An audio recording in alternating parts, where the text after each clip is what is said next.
हमने शहर को दी एक नई पहचान, हम हैं सिंघानिया बिल्डकॉन। यूक्रेन में फंसे भारतीय छात्र लगातार मदद की गुहार लगा रहे हैं। इसी कड़ी में ग्वालियर के पवन सोलंकी ने यूक्रेन से एक वीडियो जारी किया। वीडियो में छात्र बंकर से अपने हालात बता रहे हैं और भारत की सरकार से मदद की गुहार लगा रहे हैं। जबलपुर में गृह मंत्री नरोत्तम मिश्रा यूक्रेन संकट को लेकर बयान दिए हैं। नरोत्तम मिश्रा ने कहा कि लगातार पीएम मोदी ने आपात बैठक की है, सीएम भी लगातार संपर्क में है। हमें बच्चों का आना शुरू हो गया है और साथ ही 2 बच्चे वापस भी आ गए हैं। यूक्रेन में फंसे बच्चों से लगातार संपर्क जारी है। यूक्रेन में जांजगीर चांपा का मेडिकल छात्र फंसा हुआ है, जिसका एक वीडियो सामने आया है, जिसे लेकर परिजन ने सरकार से मदद की गुहार लगाई है। बता दें कि यूक्रेन की राजधानी कीव स्थित एयरपोर्ट में कई छात्र फंसे हैं। यूक्रेन में फंसा छात्र मलाक रौदा का मुक्ता गांव का रहने वाला है। पूरे मामले पर सीएम भूपेश बघेल ने कहा कि यूक्रेन से फंसे छात्रों को वापस लाना हमारी पहली प्राथमिकता है। सीएम ने कहा है कि राज्य सरकार ने इसके लिए नोडल अधिकारी नियुक्त कर दिया है। हम लगातार संपर्क में हैं, जल्दी हमारे बच्चे स्वदेश वापस आएंगे। रूस और यूक्रेन के बीच जंग का आज दूसरा दिन है। यूक्रेन में करीब 18,000 भारतीय फंसे हुए हैं, जिन्हें निकालने के लिए भारत सरकार की तरफ से विशेष विमान भेजने की तैयारी है, जिसका किराया सरकार देगी। इस बीच भारत के दूतावास ने यूक्रेन में सभी भारतीय नागरिकों और छात्रों को एडवाइजरी जारी की है। भारत सरकार रोमानिया और हंगरी से रास्ते से निकासी मार्ग स्थापित करने के लिए काम कर रही है। यूक्रेन और रूस संकट के बीच पीएम नरेंद्र मोदी ने रूस के राष्ट्रपति पुतिन से फोन पर बात की। इस दौरान राष्ट्रपति पुतिन ने पीएम मोदी को ताजा हालात की जानकारी दी। वहीं पीएम मोदी ने यूक्रेन में फंसे भारतीयों की सुरक्षा का मुद्दा उठाया और कहा कि यूक्रेन में फंसे छात्रों को बाहर निकालना प्राथमिकता है। पीएम मोदी ने पुतिन को कूटनीतिक का रास्ता अपनाने को कहा है। रूस यूक्रेन विवाद पर भारत की भी नजर है। इसी कड़ी में दिल्ली स्थित रूसी दूतावास के बाहर सुरक्षा व्यवस्था की कड़े इंतजाम किए गए हैं। हर जगह जवानों की तैनाती की गई है। बता दें कि यूक्रेन पर हमले के बीच रूस का जगह जगह विरोध हो रहा है। इसी दिशा में सुरक्षा के मद्देनजर जवानों की तैनाती की गई है। रूस ने यूक्रेन में भारी तबाही मचा रखी है और यूक्रेन के राष्ट्रपति वोलोदिमीर जेलेंस्की ने कहा है कि उन्होंने अमेरिका और नाटो देशों से ये उम्मीद जताई थी कि रूस के खिलाफ जंग में वो उनकी मदद करेंगे, लेकिन अमेरिकी राष्ट्रपति जो बाइडेन ने यूक्रेन में सेना भेजने से इनकार कर दिया। उन्होंने कहा कि दुनिया ने हमें जंग से लड़ने के लिए अकेला छोड़ दिया है। देश में बन रहे तनावपूर्वक हालात को देखते हुए राष्ट्रपति वोलोदिमीर ने 18 से 7 साल के सभी पुरुषों को देश छोड़ने पर प्रतिबंध लगा दिया है। एक अपडेट में यूक्रेन के सशस्त्र बलों ने कहा है कि उन्हें खुफिया विशेषज्ञों से पता चला कि पुतिन ने यूक्रेन की सीमाओं पर लगभग 1,90,000 सैनिक तैनात किए हैं।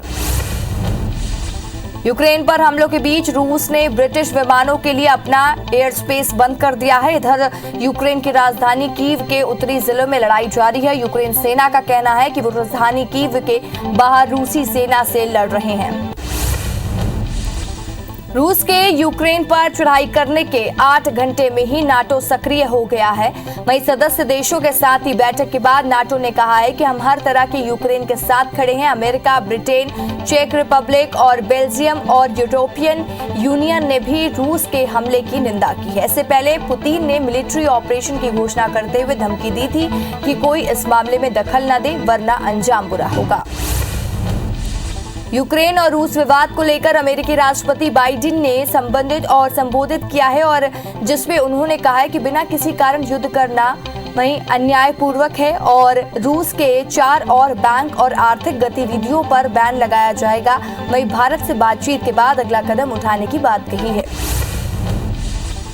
यूक्रेन में मौत के मंजर के बीच पाकिस्तानी प्रधानमंत्री इमरान खान रूस पहुंचे। वहीं मॉस्को में उन्होंने ऐसा बयान दिया जिसकी दुनिया भर में आलोचना हो रही है। इमरान ने एयरपोर्ट पर अपना स्वागत करने वाले रूसी डेलीगेशन से कहा कि वक्त है जब मैं यहां पहुंचा हूं, यहां बहुत रोमांचक है और इमरान गैस पाइपलाइन प्रोजेक्ट की आस में रूस गए हैं और उन्होंने राष्ट्रपति पुतिन से भी मुलाकात की है।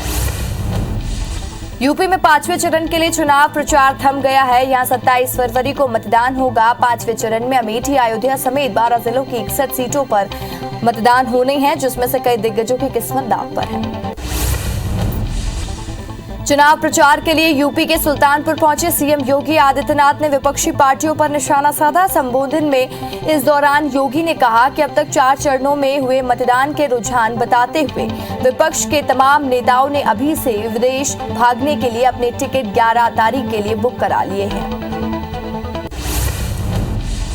पीएम नरेंद्र मोदी ने रक्षा क्षेत्र पर बजट के बाद से webinar defence call to action को संबोधित किया, जिसमें उन्होंने कहा कि इस साल के बजट में देश के अंदर रिसर्च, डिजाइन और डेवलपमेंट को लेकर मैन्युफैक्चरिंग तक का एक वाइब्रेंट वहीं इकोसिस्टम विकसित करने का ब्लूप्रिंट है। रक्षा बजट में लगभग 70% सिर्फ घरेलू उद्योग के लिए रखा गया है। वेबिनार में पीएम मोदी ने कहा कि गुलामी के कालखंड में और आजादी के तुरंत बाद भी हमारी डिफेंस मैन्युफैक्चरिंग की ताकत बहुत ज्यादा थी। दूसरे विश्व युद्ध में भारत में बने हथियारों ने बड़ी भूमिका निभाई थी। बीते कुछ सालों में भारत अपने रक्षा क्षेत्र में जिस आत्मनिर्भरता पर बल दे रहा है, उसकी प्रतिबद्धता आपको इस साल के बजट में दिखेगा। पीएम नरेंद्र मोदी ने कहा, भारत की जो आईटी की ताकत है वो हमारा बहुत बड़ा समर्थ है और इस ताकत को हम अपने रक्षा क्षेत्र में जितना ज्यादा इस्तेमाल करेंगे उतनी ही सुरक्षा में हम आश्वस्त होंगे। जैसे कि साइबर सिक्योरिटी अब सिर्फ डिजिटल वर्ल्ड तक सीमित नहीं रह गई है, ये राष्ट्र की सुरक्षा का विषय बन चुका है। प्रधानमंत्री ने कहा, जब हम बाहर के अस्त्र शस्त्र लाते हैं तो उसकी प्रक्रिया इतनी लंबी होती है कि जब वो हमारे सुरक्षा बलों तक पहुंचते हैं तब तक उसमें से कई पुराने हो चुके होते हैं। इसका समाधान भी आत्मनिर्भर भारत अभियान और मेक इन इंडिया में ही है। पीएम ने आगे कहा कि बीते साल हमने 7 नई डिफेंस पब्लिक अंडरटेकिंग का निर्माण किया है। आज ये तेजी से व्यापार का विस्तार कर रही है, नए मार्केट में पहुंच रही है। ये भी बहुत सुखद है कि बीते 5-6 सालों में डिफेंस एक्सपोर्ट में हमने 6 गुना बढ़ोतरी की है। आज राष्ट्रीय युद्ध स्मारक अपनी 3री वर्षगांठ मना रहा है। ये 25 फरवरी 2019 को राष्ट्र को समर्पित किया गया था और स्वतंत्रता के बाद वीर सैनिकों के बलिदान का प्रमाण है। इस मौके पर नौसेना प्रमुख हरि कुमार, वायुसेना प्रमुख वी.आर. चौधरी और रक्षा सचिव अजय कुमार ने राष्ट्रीय युद्ध स्मारक पर श्रद्धांजलि दी। भारत ने पाकिस्तान के लगातार 9 जीत के रिकॉर्ड को पीछे छोड़ा है। 12 जीत का वर्ल्ड रिकॉर्ड अफगानिस्तान के नाम है, जिसके करीब अभी तक कोई पहुंच नहीं पाया है। टॉस हराकर पहले बैटिंग करते हुए भारत की शुरुआत शानदार रही, लेकिन टारगेट का पीछा करते हुए श्रीलंका की शुरुआत खराब रही। आईपीएल 2022 की शुरुआत 26 मार्च से होगी। गुरुवार को हुई आईपीएल गवर्निंग काउंसिल में इसका फैसला लिया गया। लीग स्टेज पर सभी 70 मुकाबले महाराष्ट्र में खेले जाएंगे। 55 मैच मुंबई और 15 पुणे में होंगे। मुंबई में खेले जाने वाले सभी मैच वानखेड़े, डीवाई पाटिल और वेव्रोन स्टेडियम में होंगे। T20 इंटरनेशनल में भारतीय कप्तान रोहित शर्मा सबसे ज्यादा रन बनाने वाले खिलाड़ी बन गए। श्रीलंका के खिलाफ पहले T20 मैच में रोहित ने पारी का 37वां रन बनाने के साथ ही उपलब्धि हासिल की और न्यूजीलैंड के ओपनर मार्टिन गुप्टिल को पीछे छोड़ा और अब वे नंबर 1 बन गए हैं। रोहित इसके साथ ही भारत के लिए भी इस फॉर्मेट में सबसे ज्यादा रन बनाने वाले खिलाड़ी बन गए हैं। हिटमैन में वहीं 34वां रन बनाने के साथ ही विराट कोहली को भी पीछे छोड़ा है। कोहली इस T20 सीरीज के रेट और रेस्ट दिया गया है। रोहित और कोहली के बाद सबसे ज्यादा रन बनाने का रिकॉर्ड केएल राहुल के नाम पर दर्ज है। देश में कोरोना के मामले लगातार घट रहे हैं। 24 घंटे के अंदर कोरोना के 13,166 नए मामले सामने आए। इस दौरान 26,988 मरीज ठीक भी हुए हैं। वहीं 24 घंटे में 302 मरीजों की मौत हुई है। अब देश में कोरोना की कुल एक्टिव मरीजों की संख्या 1,34,000 के पार पहुंच गई है। मध्य प्रदेश में 24 घंटे के अंदर कोरोना के 668 नए मरीज सामने आए हैं और जबकि 3 मरीजों की मौत हुई है, जिसके बाद प्रदेश में एक्टिव मरीजों की संख्या बढ़कर 5,170 हो गई है। प्रदेश में 1,124 मरीज डिस्चार्ज होकर अपने घर लौटे हैं। मध्य प्रदेश में अब तक 10,21,272 मरीज स्वस्थ हुए हैं। छत्तीसगढ़ में कोरोना के मामलों में लगातार कमी आ रही है। प्रदेश में 24 घंटे के अंदर कोरोना के 233 नए मरीज मिले हैं, जबकि एक मरीज की मौत भी हुई है। प्रदेश में 24 घंटे में 460 मरीज स्वस्थ होकर अपने घर लौटे हैं, जिसके बाद एक्टिव मरीजों की संख्या 2061 हो गई है।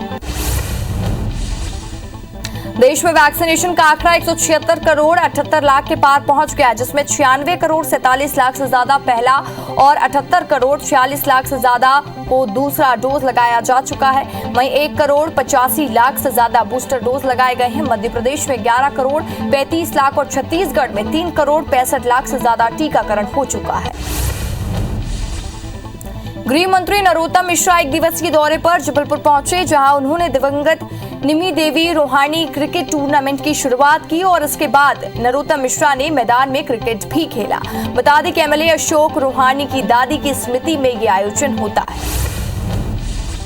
इंदौर दौरे पर पहुंचे मंत्री सिलावट ने कहा कि कल सावरे में मेरी पॉलिसी मेरे हाथ योजना लॉन्च किया जाएगा। इस दौरान केंद्रीय कृषि मंत्री नरेंद्र सिंह तोमर, सीएम शिवराज सिंह चौहान शामिल होंगे।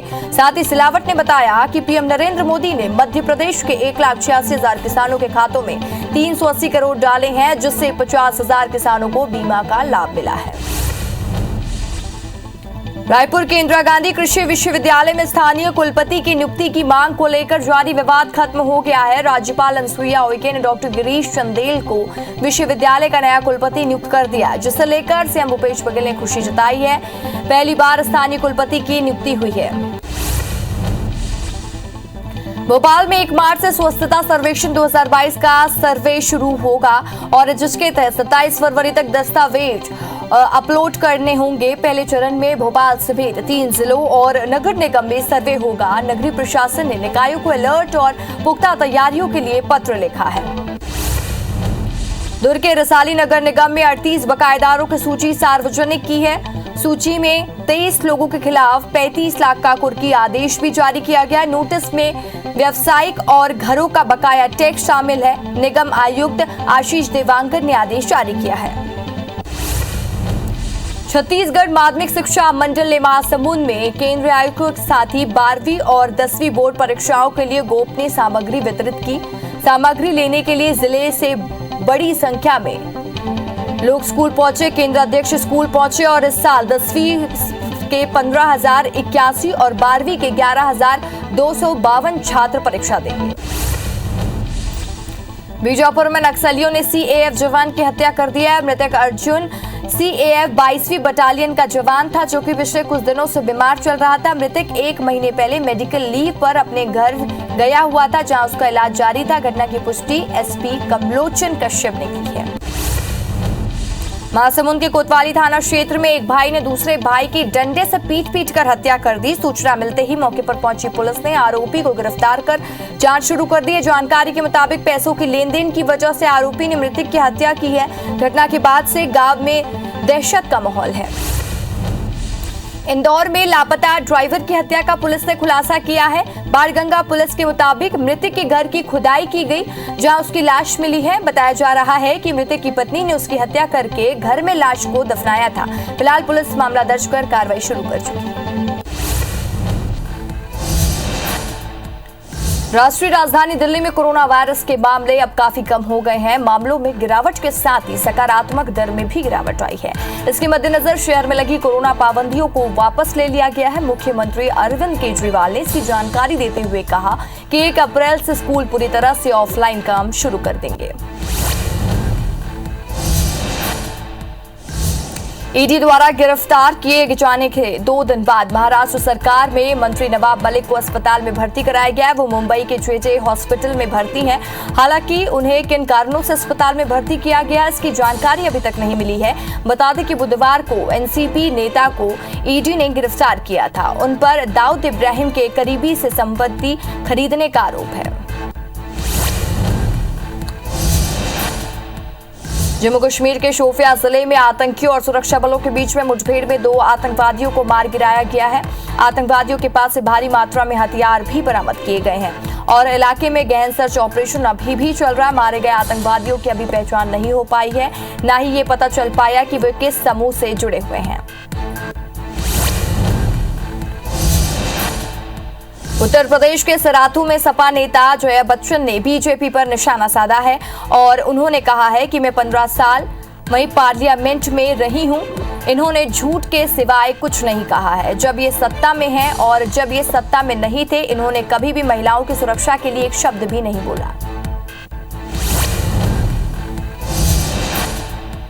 उत्तर प्रदेश के अमेठी में कांग्रेस महासचिव प्रियंका गांधी ने बीजेपी पर निशाना साधते हुए कहा कि बीते 5 सालों में कितने को रोजगार मिला है।